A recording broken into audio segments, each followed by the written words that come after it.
पितृपक्षातील सर्वात महत्त्वाचा भाग असतो तो म्हणजे आपल्या पितरांना तृप्त करण्यासाठी, संतुष्ट करण्यासाठी त्यांना श्राद्धाच्या जेवणाचा नैवेद्य दाखवणे. पितरांच्या जेवणाचं ताट कसं वाढावं, पितरांच्या नैवेद्यामध्ये कुठल्या पदार्थांचा समावेश असावा, कोणते पदार्थ नसावेत, नैवेद्य हा कसा दाखवायचा, यासाठी काही महत्त्वाचे नियम आहेत. ते पाळणं अत्यंत गरजेचं आहे. यामागे आपला एकच भाव असतो की त्यांना ते ग्रहण करणं सोपं व्हावं आणि संतुष्टीही मिळावी. पितरांना जेथे आपण नैवेद्य दाखवणार आहोत त्या जागी पाण्यामध्ये बोट बुडवून गोलमंडल करायचं आहे आणि मग त्यावर पितरांचा ताट ठेवायचा. आता पितरांचं ताट वाढताना जसं आपण देवाला नैवेद्य दाखवताना ताट वाढतो त्याच्या अगदी उलट क्रमाने पितरांचं ताट वाढतात.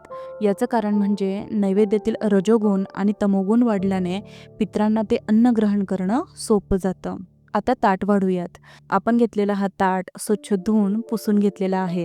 सर्वप्रथम 1 चमचा शुद्ध तूप घेऊन ते ताटाला सर्व बाजूने लावून घ्यायचं आहे. काही महत्त्वाचे नियम आहेत तर ते बघूयात, ज्यामध्ये प्रसन्न मनाने श्राद्धाचा स्वयंपाक करावा. श्राद्धाचा स्वयंपाक हा पूर्णपणे कांदा लसूण विरहित करायचा आहे. बनवलेल्या स्वयंपाकामध्ये थोड्या प्रमाणात का असेना पण काळी तीळ घालायची. श्राद्धाचा स्वयंपाक लोखंडी भांड्यात बनवायचा नाही. आपल्या पूर्वजांना आवडणाऱ्या पदार्थांचा समावेश स्वयंपाकात करावा. ही माझी डावी बाजू आहे आणि ही उजवी बाजू. आता आपण डावीकडून उजवीकडे असं ताट वाढत जाणार आहोत. भात घेताना आपण नेहमीच असा वाटीमध्ये भात घेऊन मग वाढतो तसं करायचं नाही, तर चमच्याने किंवा पळीने अशा प्रकारे भात वाढायचा. त्यानंतर चटणी वाढायची. चटणीमध्ये प्रामुख्याने तीळ आणि जवसाची चटणी. ताटाच्या डाव्या बाजूला तांदळाची किंवा गव्हाची खीर वाढावी. पितरांच्या तृप्तीसाठी खीर, पुरी किंवा चपाती सर्वात शुभ आहे. त्यानंतर आता ही कढी वाढायची. उडदाच्या डाळीचे पदार्थ हे पितृंची शांती आणि तृप्तीचं प्रतीक मानलं गेलेलं आहे. त्यासाठी समोर उडदाचे वडे, मुगाची भजी आणि अळूच्या वड्या वाढूयात.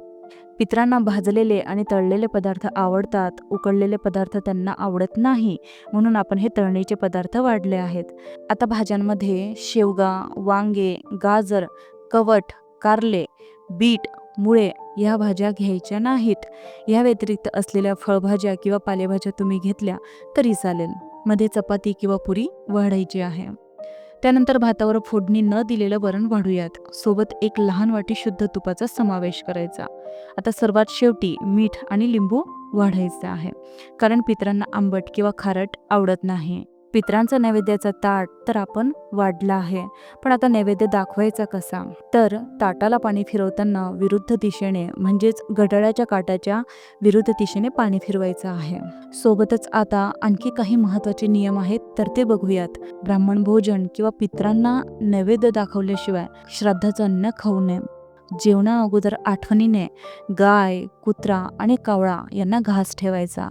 गरजूंना अन्नदान अवश्य करा. सत्पात्री दानाला पितरांच्या दिवशी, श्राद्धाच्या दिवशी फार महत्त्व आहे. कमीत कमी वेळेत जास्तीत जास्त सुयोग्य माहिती देण्याचा मी प्रयत्न केला आहे. हा व्हिडिओ जर तुम्हाला आवडला असेल तर लाईक करा आणि जास्तीत जास्त शेअर करा. तसंच आपल्या आस्वाद किचन मराठीला सबस्क्राईब करून बेल आयकॉनचं बटन नक्की दाबा. धन्यवाद.